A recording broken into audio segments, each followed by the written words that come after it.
Check, check, check, check. That's better. All right. Do I sound fine? Yeah. I was listening. I listened from the beginning of the last one, and I was listening to it on headphones, and I was way more engaged listening to it on headphones than I was on like listening to it through a speaker. I think that's just indicative of podcasts in general. Well, like if you have it right in your ear, I mean, you're going to pay more attention to it. An ASMR element to it, and then I really like the background noise a lot, but like if it's in your ear. I want to practice an opening. What you got? This is the Myopic Wars podcast. It kind of sounds like the Bigger Pockets podcast. Never. This is the voice. This is the voice. Everyone does this is American Idol. You know, like everyone says this is, you know, it's fine. Or we could just go Myopic Wars Podcast, Episode 2. This is The Amazing Race. You know, like it's a thing. There should be a slogan to Myopic Wars Podcast, what we're trying to do here, what the value is that we're bringing people, and it's supposed to be acknowledging the elephant in the room that nobody wants to. It's acknowledging an elephant in the room that has feathers and speaks French, and there's a snake for a tail. It's like this beast that nobody knows how to describe, and everybody sees it, but nobody knows what to call it. And if they call it one thing, then the person next to them jumps down their throat for calling it that when they actually see it as this. Everyone sees it as like this imposing character in the room that is inconvenient, and no one's sure if it's dangerous or not. But that's what the Myopic Wars podcast should be doing, is acknowledging these weird things that are going on right now that most of us have a consensus of it being dangerous. It's definitely foreign. There's no name for it. But because we're not all calling it by the same name, nobody's acknowledging it whatsoever. And so it's just sitting there staring at everybody, gnawing its teeth. You're like, maybe if I just ignore it, it'll go away. But then occasionally it'll come up and whisper in your ear and then convince you of, changing your gender. There's consequences to not acknowledging an enemy that's in your face. When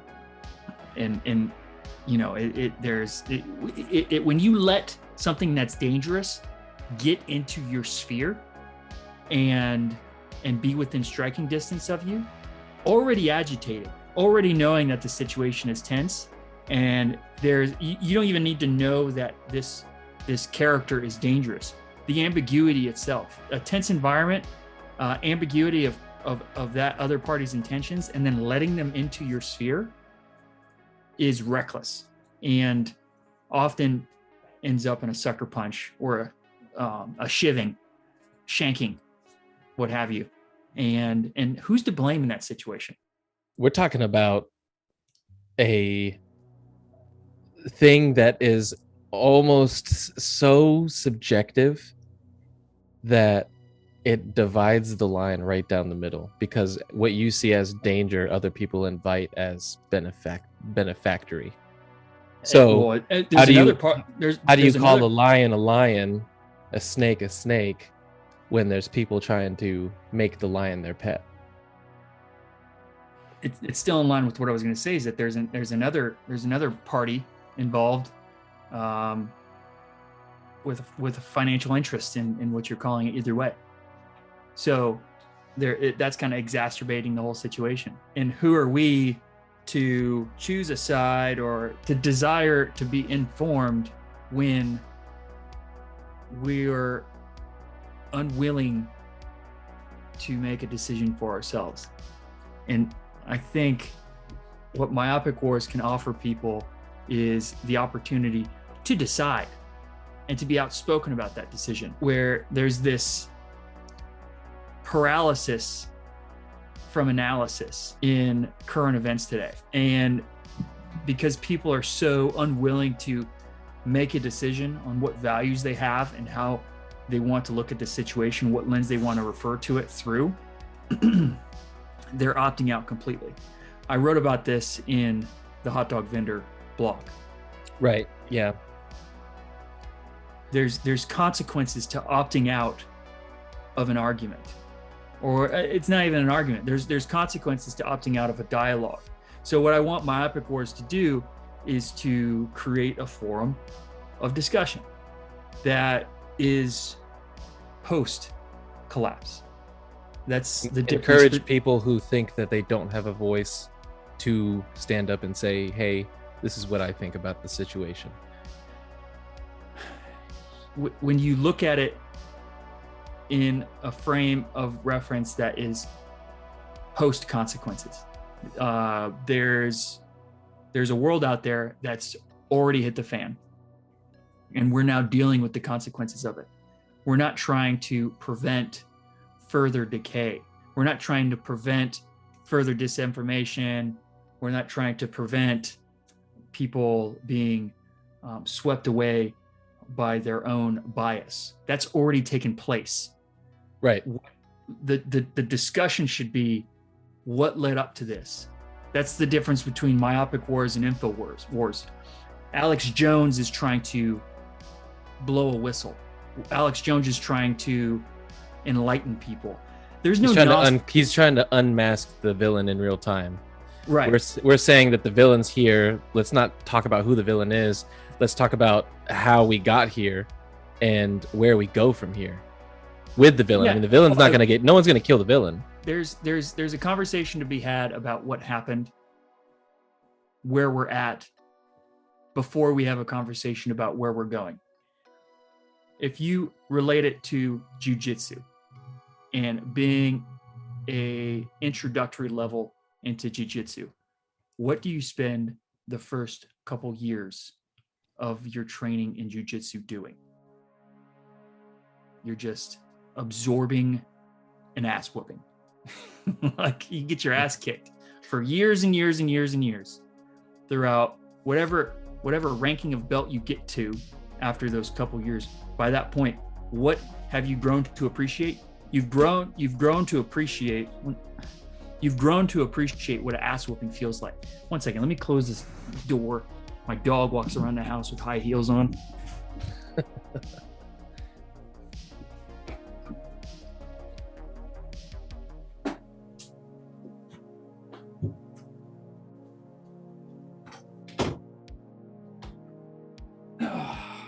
Okay, we're back.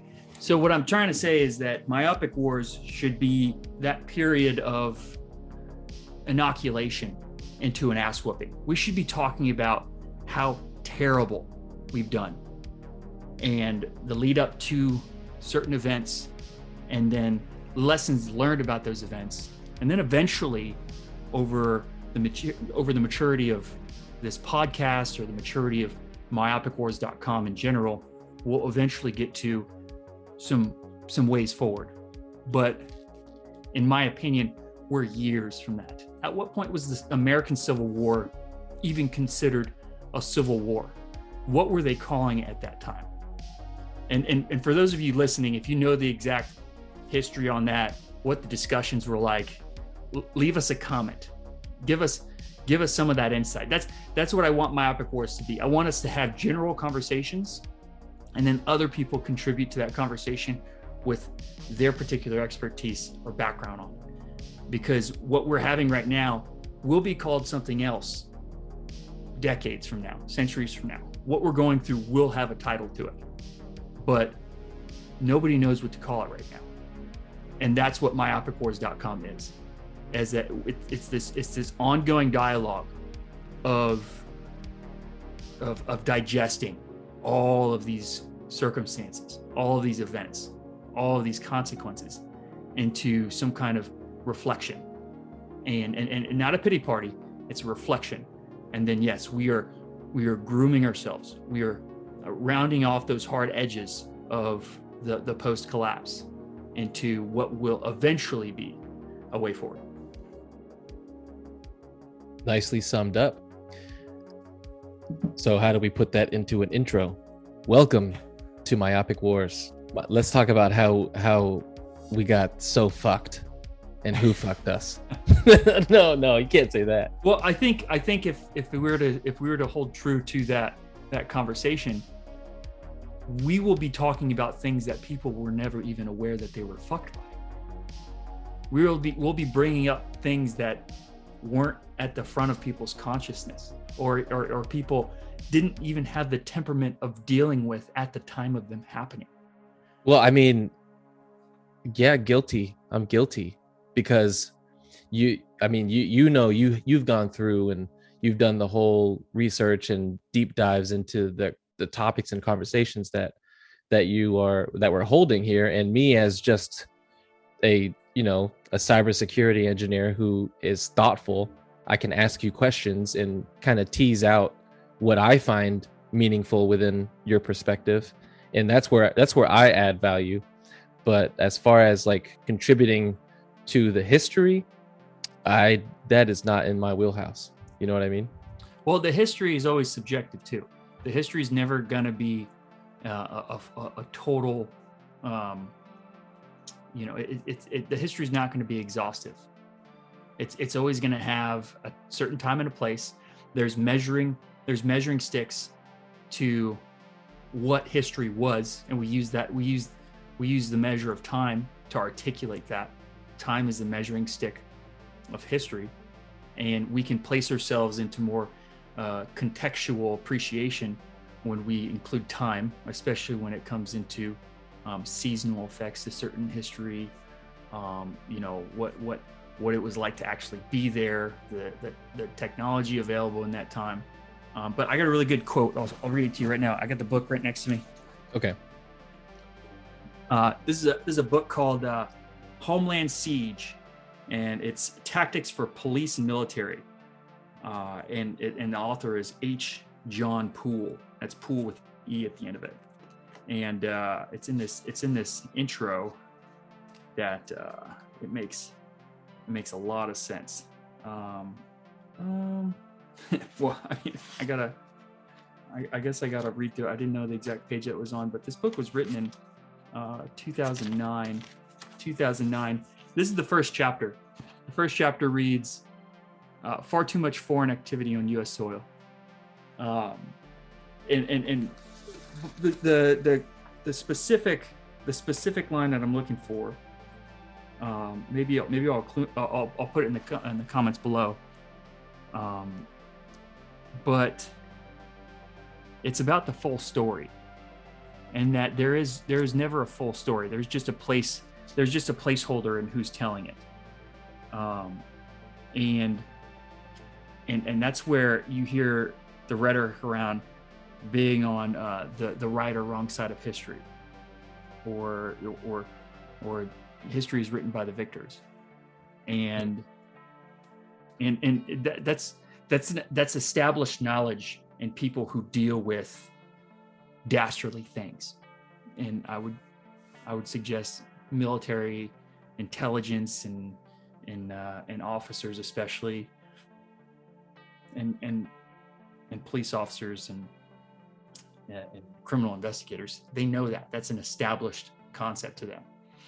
And we take investigatory concepts and we package them, and then we place them into a marketplace for the consumer to devour. And if that consumer doesn't have a understanding or a grasp of what implicit bias is, then you're promulgating propaganda. Essentially, you're trying to create this very responsible, fact-driven investigation and placing it into the hands of profit. And it's just a place where without the proper indexing of the mind of the person who's receiving this information, they're going to create their own confirmation bias.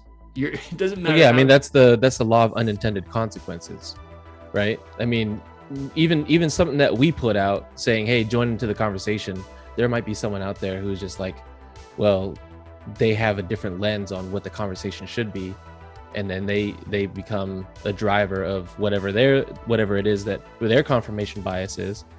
It's just, how do you, I guess it's not how do you figure out what's real or what's not. It's because you use your discernment, right? You make that decision on what to listen to, what to take in, what to implement into your own core belief system, because we all have a core belief system.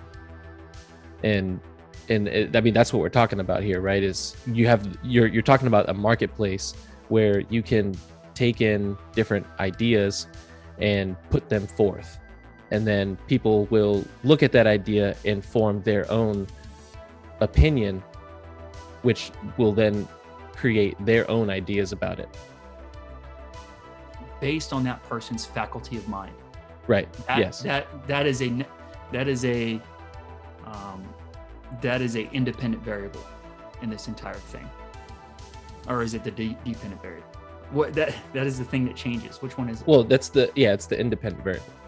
Okay, so you have. I'm not a scientist. You have the fact, which can be objective. In this example, you have the fact, which is the dependent variable, and then the independent variable is what I'm suggesting to be the faculty of mind, which is that person's personal experience, implicit bias, their nutritional background. You know, there's all these consequences that we don't necessarily consider in the world that we live in, but other civilizations, countries. It's not. I guess civilization is too much of a historic reference. I'm talking about modern day, other cultures that their faculty of mind is not at par with American citizens, by and large, on average. There are countries that are so desperate for a healthy faculty of mind that we have nonprofit organizations from all over the planet going to these places and contributing to just the simple nutritional basis for people to have a faculty of mind. I have spent accumulatively about a year of my life in Somalia, mostly in southern Somalia. And there was a time that I was going through a checkpoint to go into Mogadishu International Airport. And at that entrance checkpoint, there was who I believe to be an adolescent male in a military uniform that was leaning up against a Jersey wall and was supposed to be checking identification of people going in and out of the airport complex. But what it ultimately was him sizing up who he can get a bribe from. And it was me and my interpreter. We approached him with confidence. I was a white dude wearing, my tactic casual button-up shirt and cool pants with a well-dressed Somali, and it was pretty clear that we were Americans. We had American badges on showing that we were American advisors. So the kid talked to my interpreter. It was pretty casual, kind of like what you would expect of like a low-level informant meet in a downtown area in the United States. And everybody played it cool. There was a bribe requested by this gate guard. My interpreter laughed it off with a smug nature and flashed the American badge, and it was like, all right, do you have anything, anything?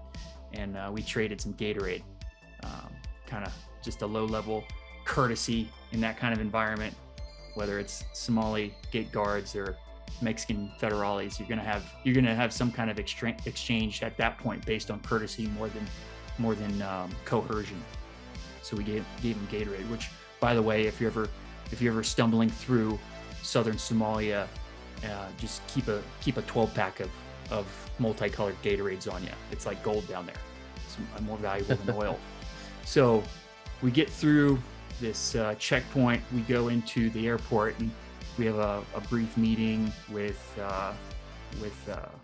this Somali official, and he happened to hold a position of authority for security in the airport. And we were finishing up a conversation with him, which we were having a conversation about saving a dog. I was trying to get a dog on an airplane to rescue and bring back to the United States. It was nothing cool that we were talking to this dude about. It was just trying to getting a couple puppies on an airplane so we can get them up to up to Djibouti and back to the United States. And these Somalis were like, what?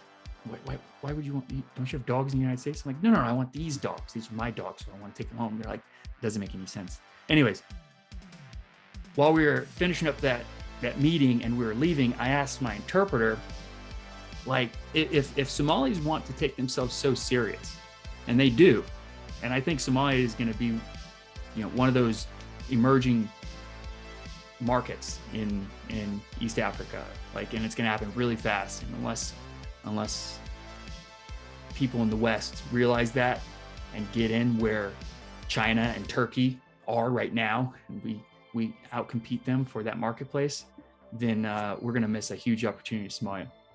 But as we're leaving, I'm trying to figure out, like, how do Somalis want to take themselves so serious so that way they can be recognized by the international community? But then you get 16-year-olds in military uniforms,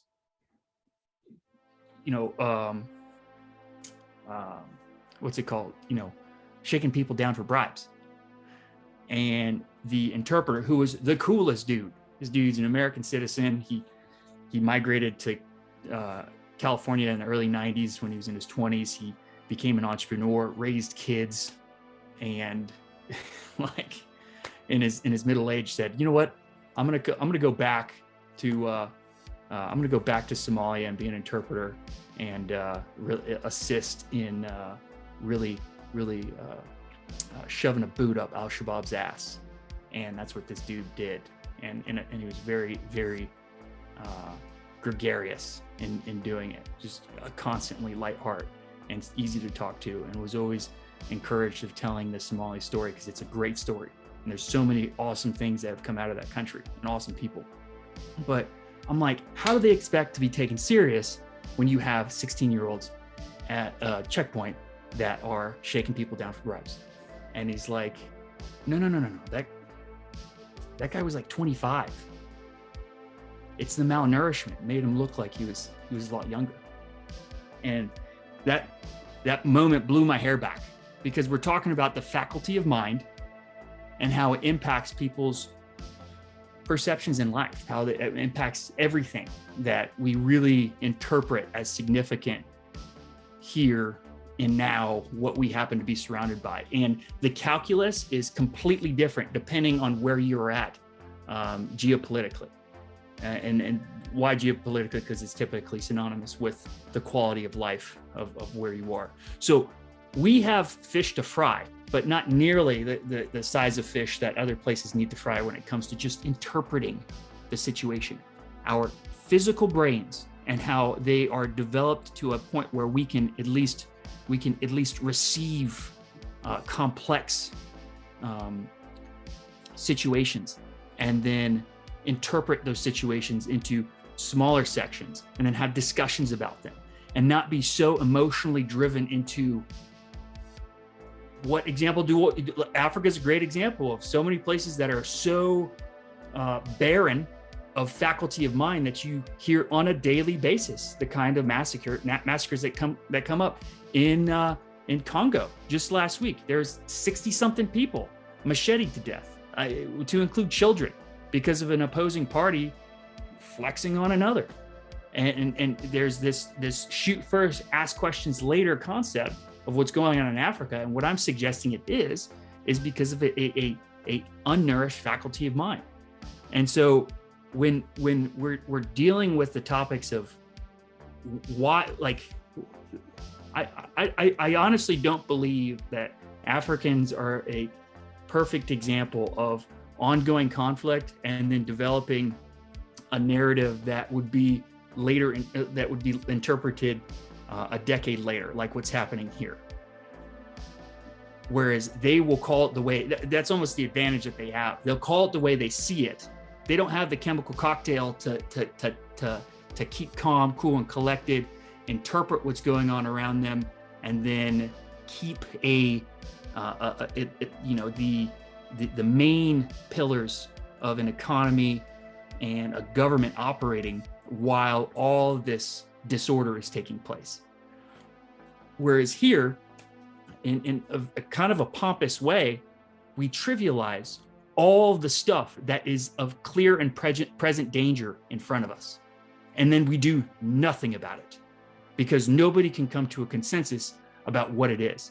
So it's like the backside of faculty, between the pros and cons, if we break this down in a Venn diagram of what faculty of mind offers, is that it offers this mass kind of random access memory of events for us to compute simultaneously to eventually trickle down into some kind of interpretation of what that data is. Whereas countries or cultures with the lower faculty of mind, it's more of a whack-a-mole scenario. But at least in that whack-a-mole scenario, that those fires, that kindling doesn't grow. What happens when you have a fire suppression policy to where you live in a drier climate and then you put out a fire immediately after it flares up over decades? Is that you're not allowing the natural natural depletion of tinder. So it's inevitable that you're going to have a massive wildfire. And I think that's what we've done here in the Western world, is that through this paralysis from analysis, us trying to nuke the why or the how or the even what, the ability to just in plain language call it what it is, has created this huge powder keg that other countries deal with really gnarly stuff. But what's happening here is the bubble of everything, if you want to refer to it in that sense. Given that faculty of mind, scenario, I don't want to lose the thread on that, but with other countries that may be of similar education levels, similar cultural levels, like in Europe, what does it mean for them to be adopting, say, this like in cryptocurrency, for example, the blockchain technology? Like there's this company called Algorand, and they are in many different countries. For example, like El Salvador is using them as their main blockchain infrastructure. Bermuda is using that blockchain system for their healthcare payment rails. Panama is using it for their healthcare. Italy is using it for immutable copyright for millions of their creative works, including the works that go into these museums. So what does that say for all of these different countries? There's a bunch more. I think they're working with 16 different countries on different use cases that span countrywide, and they're working with the governments of these countries. What does that say about America, where they are there? You have Biden saying that it is of national, it's a what is it? What did he say? National. Yeah, it's a threat to national security. Crypto is a threat to national security. So are we behind, or is this a power grab? Do they know that this is gonna overtake, the majority of their control, or are we just behind? They don't know it yet. I literally just made a comment on this on Zero Hedge about the jobs numbers for January and how they're completely out to lunch. There's so many bureaucrats lying about what's happening right now. The job numbers aren't nearly as what they were. They're saying that there's like 65,000 new jobs in the retail market in January, which is just complete BS. That doesn't happen. It picks up in September, concludes during the holidays, and that there's a lull in the job market for retailers in January, especially in February. So we'll see how big of a lie it goes after this month. And then there was another example about the luxuries and leisure market. Same thing. It's the numbers weren't correlating to what the seasonal effects are in the context of jobs gained or lost. So we're seeing all these red flags about being lied to. But to answer your question, Generation X is holding on to the dollar market like their binky blanket. It's their safety. It's their safety, cuddly thing that's close to their face that they know the smell of, and they take everywhere with them. Because what it would mean, because no matter how corrupt, no matter what kind of evidence surfaces of the corruption of central planners in the federal government and global elites at large, the managerial class, those people who went to college in a prestigious place and want to be recognized as prestigious people because they attended those prestigious institutions, they are being confronted with a butcher knife, and that butcher knife is crypto, and it's about to slaughter the shit out of their sacred cow, which is dollar-denominated U.S. dollar-denominated value, with that ledger existing in the Federal Reserve. Overnight, we're going to see a sudden change in paradigm when it comes to viable transactions of assets, of real assets. In my opinion, I think it's going to happen. I think the watershed event's going to happen with real estate when deeds and leases go onto an NFT infrastructure.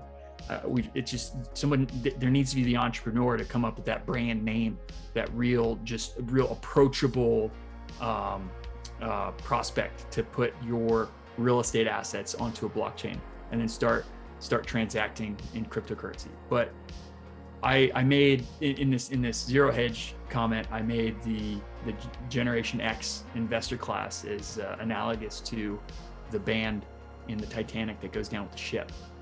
That they're so convinced, or it's not even convinced.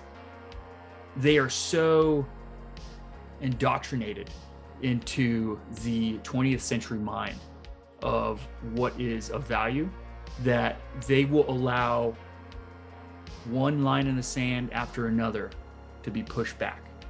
They'll draw a line in the sand, and then Keynesian policymakers will come in and just rub it all out with inflation, with rhetoric about price controls, with rhetoric about capping the crypto market by claiming it's a threat to national security, and completely ignoring those same vulnerabilities that exist with the US dollar and cash. And also the current system. I mean, dude, I'm a cybersecurity engineer. I know how vulnerable Windows is. I know how many holes that you have to plug in order to make it secure enough to operate on a governmental scale. And also, I know that most commercial computers, most residential computers, don't even do 10% of these lockdowns. And so literally it's almost like I don't even know what you would call it, but the government puts out vulnerabilities, and you're expected to plug these holes up, but it's almost like a roadmap for any bad actor to be able to compromise any regular citizen's computer, because hey, here's a list of holes. 90% of everyone in the world aren't plugging these holes, and here's how you exploit them. And what does that mean when you have a centralized economy that is now the only protection you have from foreign intervention, foreign manipulation?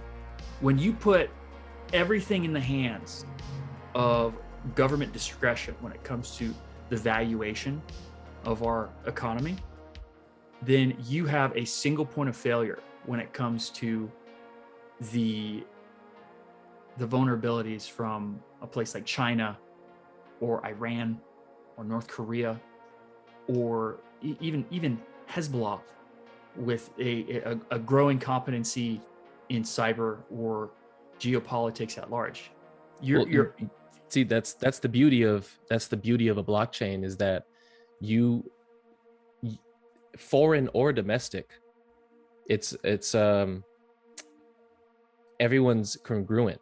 Foreign and domestic threats are on the same playing field, because it's like a black box. Like every node can be cryptographically secured, where you can't track who made what transaction. And yeah, sure, I mean, terrorism, child porn rings or whatever, like all of those can also be facilitated on these networks.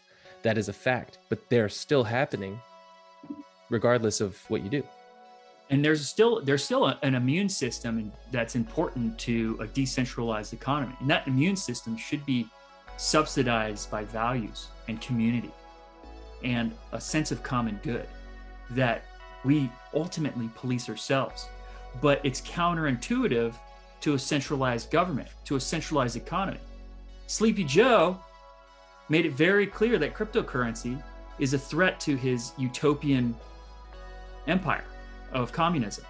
So we should see that as a pretty clear order of battle when it comes to their weaknesses, and that we should be sleepless in our development of DeFi applications and brand recognition of these companies that can facilitate deeds and leases onto an NFT. That is a free market protective barrier from over-centralization, from Jerome Powell having the discretion of devaluing my asset prices. I was listening to the Fox Business today, and they called it irritable Powell syndrome. And that's what we're going through right now. And it's this dumping of dollars into the US market. And what are the consequences? It's taxation without representation through inflation. And we talked about this in the last podcast. If they unveil some grand centralized digital currency, the cat's out of the bag. They're writing themselves a blank check. And the only people who are going to go in line with that kind of policy are going to be people who are completely financial illiterate, or if the majority of their quality of life, the majority of their creature comforts comes directly from the US government. And I'm a patriot. I support the United States of America under a constitution, under God.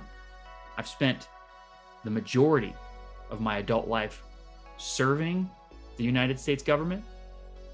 I value the freedoms we have here. I was a police officer who was committed to enshrining those values of our Constitution into the day-to-day life of America. But what is being incentivized by the US government is they're asking for complete and utter obedience with no incentive for your personal freedom. They are removing the fungibility of our currency to be replaced with their discretion. They're making decisions under the guise of a better quality of life. Or no, it's not even a better, it's an equal one. They're under the guise. So equal means that you have to bring people down in order to bring others up. It's conjecture. It's control. No, the equality thing is pure conjecture. They don't give a shit about your equality. Have you ever been in Northern Virginia? That's why I said it was a guise. It's a disguise. Yeah. Well, okay. Have you seen Don't Look Up? Yeah. On Netflix? Yeah. That is, so it's almost, you have all of these different countries that are literally doubling down on cryptocurrency. They're literally like, I'm just gonna And so what Biden's saying is right. It is a matter of national security, but it doesn't really have anything to do with America. It has everything to do with all the countries outside of America. Because America only has 300 plus million people. The rest of the world has the 7 billion. And if you have even half of those people use blockchain throughout all these different countries, then yeah, that's a threat to the dollar. That's a direct attack on the dollar, because it decreases the value externally, and we're already decreasing the value internally by printing more money. So it's deflationary from both sides. And when we have all these countries that are doubling down, yes, it's a threat, but it's almost like the comet in Don't Look Up. It's almost like this thing is happening, just don't look at it. Or you know what? If you do look at it, you're a piece of shit. Well, and that's where I was going to bring up the growing rhetoric for crypto being this boogeyman, and we're not seeing it at full force. I don't know how we're going to see it, since CNN is going out of business. I don't know what the main conduit's going to be for pushing this narrative, pushing this propaganda. But what they're going to suggest is that it is an untraceable network of communications, ledgers, and applications that allow the unbridled growth of, take your pick, human trafficking, narcotics, nuclear terrorism. I think that's going to be a big one to pick up real soon. I think nuclear terrorism is going to be one of the main engines for anti-crypto rhetoric, that there's going to be more and more just emerging opportunity as the blockchain develops to exchange nuclear material. And that doesn't have to be the physical material, it can be intellectual material. Because that's a big problem in the United States right now. I don't know if you're aware of that, is we are out aging the nuclear age in people, meaning that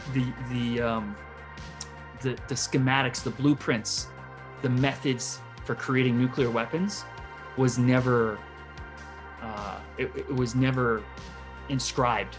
We didn't write a lot of this stuff down because how secret it was. It was held in the minds of a lot of the developers.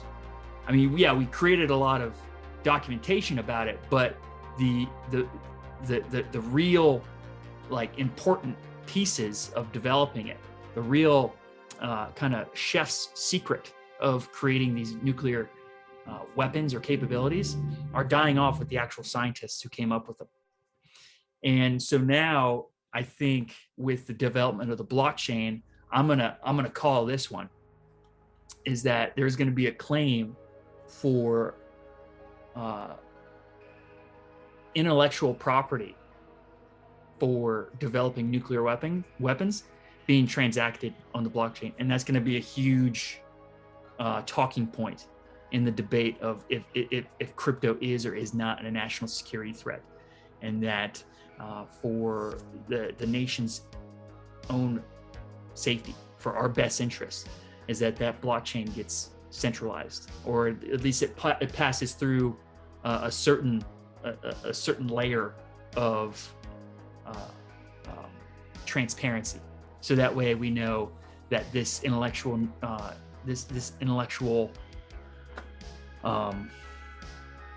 property isn't being exchanged to nefarious actors or enemies. But who is an enemy these days? Who's that boogeyman that we're going to try to keep the nuclear capability from? And I just know it's such juicy clickbait that it's going to be one example of many that pandering lawmakers are going to try to keep their assets in dollar-denominated value. And that's what it comes. The cat's out of the bag on that one, is because we've kind of seen the sneak preview to Nancy Pelosi's books, or even the Bidens with this book that came out, Red-Handed. The $31 million in deals to date. Some of those deals are ongoing, So there's more profit to be made from these backdoor deals that the Biden family has been making with Chinese intelligence in every industry across the board. But who's going to be that enemy that we're keeping all this knowledge from that's been transacted on the blockchain? Because that's something important to consider, is that the blockchain facilitates communication from whichever two parties are participating. That doesn't go through a single tube. So what's the whole point of an FCC license when you have a ham radio license? They say they're trying to mitigate interference for essential public safety communications via radio frequency. But also, is if you have a ham radio, you can talk to anybody around the world. And that's kind of an antiquated technology now, and that's why it's kind of gone on the back burner.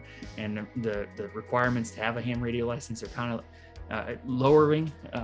You don't even need to know Morse code to have a high enough license to communicate on ham radio internationally. But the blockchain is a spy's wet dream. There's this capability to communicate completely off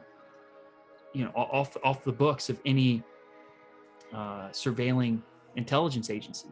And I would bet is that the NSA is jumping through their ass right now trying to figure this out. That might be great for the blockchain if that information eventually becomes public, because that's how great technology has typically developed, is through that kind of wartime effort. But like you were saying, if when we were talking about this the other day, is that if you had your own cryptocurrency that you could pretty much write a message on a coin and then transact it, it's only that sender and receiver who are going to see that message. And there's an incentive to transact that message by people who are doing the proof of stake. And so this is a terrible equation for people in the intelligence world who want to keep their finger on the pulse of who's communicating in their country and what they're talking about. So that is a vulnerability. But if we had a healthy culture, we would be able to point out the spies easier than we could otherwise. But I think it's just a matter of time until they really ratchet down. There's that whole initial conversation with two different parties, and usually it requires you knowing that party or knowing something about that party in order to trust what they're saying. So there's this thing now, it's not new technology, but they're getting really close to perfecting it, in my opinion. It's called zero knowledge proof. It's basically where you code an authentication. Basically, I tell a smart contract who I am, everything about me. You tell that same smart contract who you are, everything about you. The smart contract encrypts and locks it up to only where the smart contract can understand it.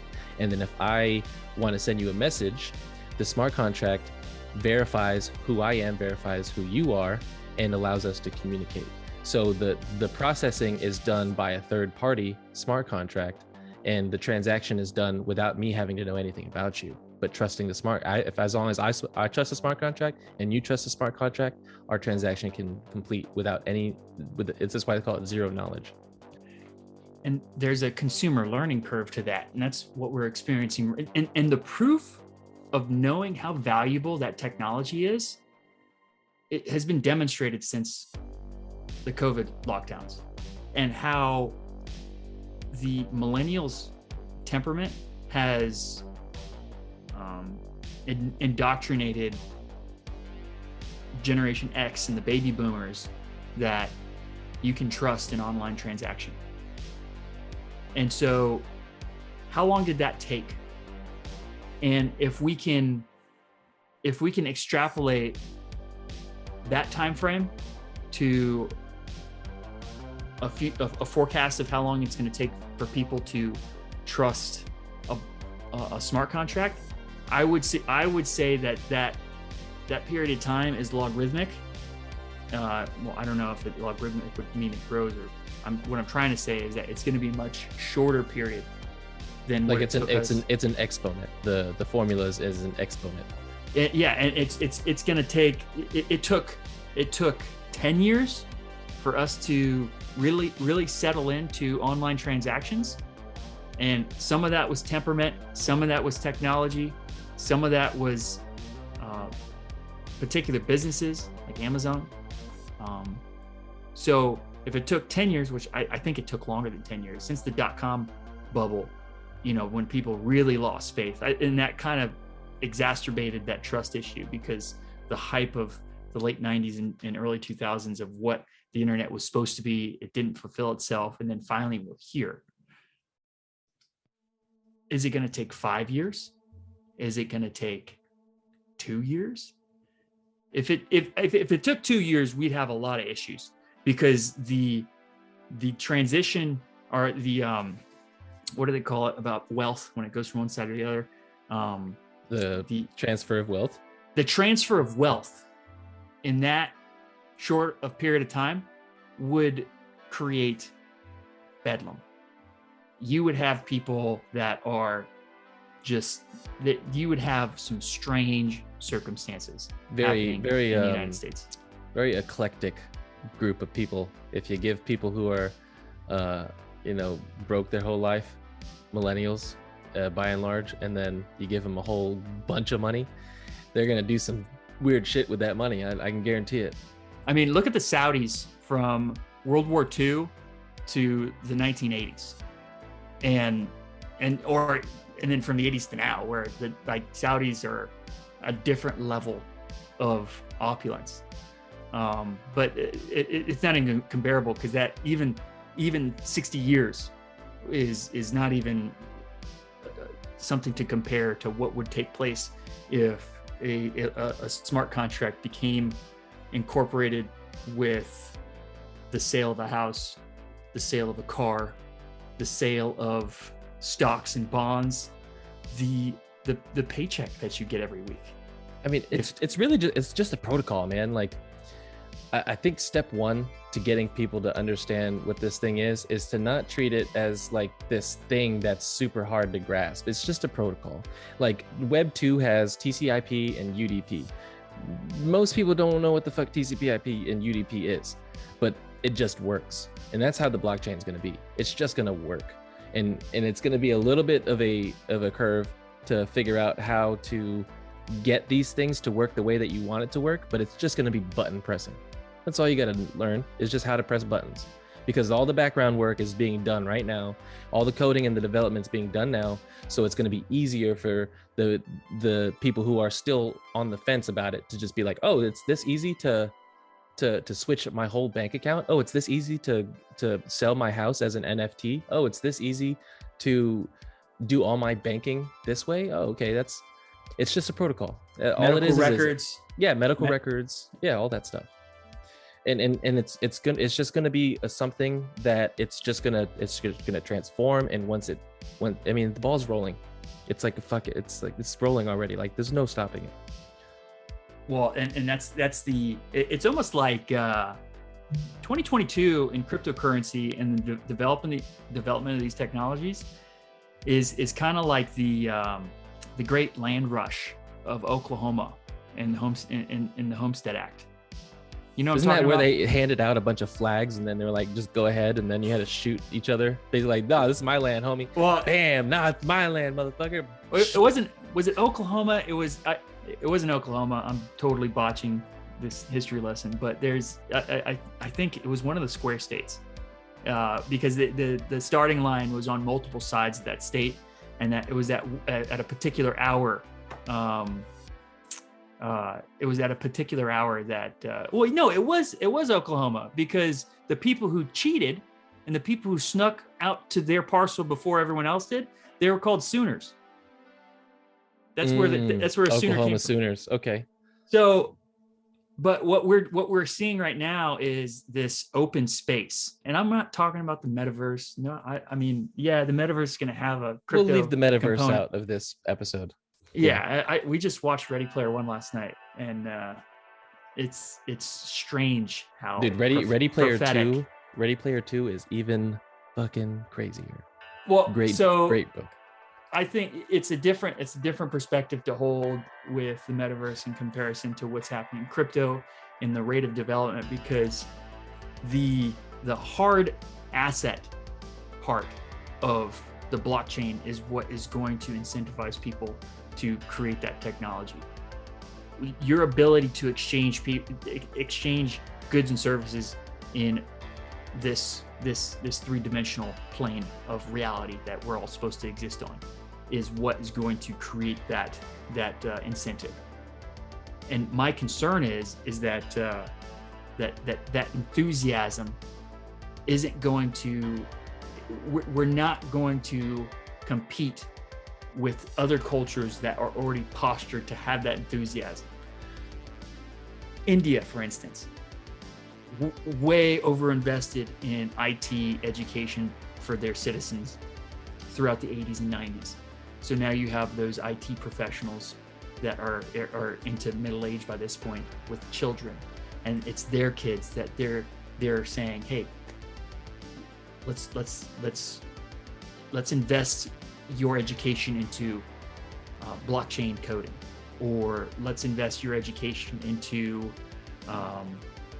what's an example? I mean that's a good point. It's becoming cultural at this point. Like Philippines is the new help desk, so those you have that culture being built in too. Philippines is actually also one of the biggest crypto gaming countries.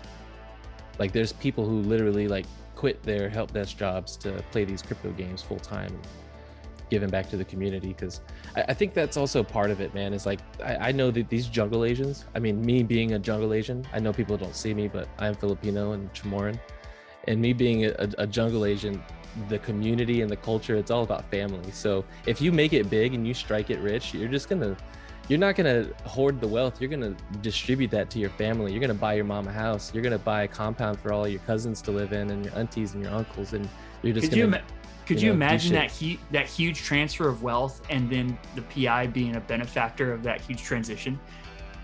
Yeah, right. And they're still burying their duck eggs and getting drunk and finding where they buried it. Like it's an adventure to find that balut, What we're talking about is on the table, because it's not a race to space. It's a race for enthusiasm. Like think about the resources that race you need to adoption. Yeah, you don't have to have a completely industrialized nation with a global reserve as your currency to have the resources available to get to this outer limit. And millennials are already postured to experience the biggest transfer of wealth in history because of how big the portfolios are of the boomers and early Gen Xers. So it's anybody's grab for it. So when are we going to adopt that in mass? And I don't think it's going to be. And that's the example that I always use with the XXXTentacion phenomenon. Right. When at the peak of his career, he had a greater following than Elvis Presley did, nominally. Nominally, XXXTentacion had, exponentially more fame. Whereas you ask your next door neighbor who XXXTentacion what are they going to say? They're going to think he's a porn star. It's like XXX who? Right. Where at the peak of Elvis's fame, in his Vegas days, he was a household name. So the enthusiasm doesn't even have to be sweeping for it to have a profound effect on cultures. When we wake up and have our coffee one morning 5-6 years from now and see skyscrapers going up in these small towns in the Philippines because they adopted cryptocurrency before everyone else, or we see El Salvador suddenly become the jewel of Central America, which it's the antithesis of that right now. Now, it doesn't help that a lot of these advocating countries are mainstays for money laundering internationally, and kind of a conduit for the majority of illicit funds and terrorist organizations and narcotics and human trafficking and all these ails that we deal with in the modern culture. But that's just a symptom of what's happening right now, because it's uncharted territory. It is the Wild West. It's Miami in the 1980s right now, and it's inevitable that government regulators will step in. But in the meantime, get what you can and be enthusiastic about it. Absolutely. Well, with that, we should probably wrap it up. We touched on a couple of things we wanted to, a couple of things we didn't. This will not be the last podcast. However, we invite you in for the next one. If you have anything to contribute to this podcast, please leave it in a comment below of whatever platform you are listening to this on. We are incredibly enthusiastic about your involvement in this conversation, and will ultimately invite you to participate if you're enthusiastic enough. So please keep that in mind. If you have any critiques, comments, or concerns about what we're saying, we're totally inviting you in to participate. Well said. Thanks for listening, folks. This is MyopicWars.com.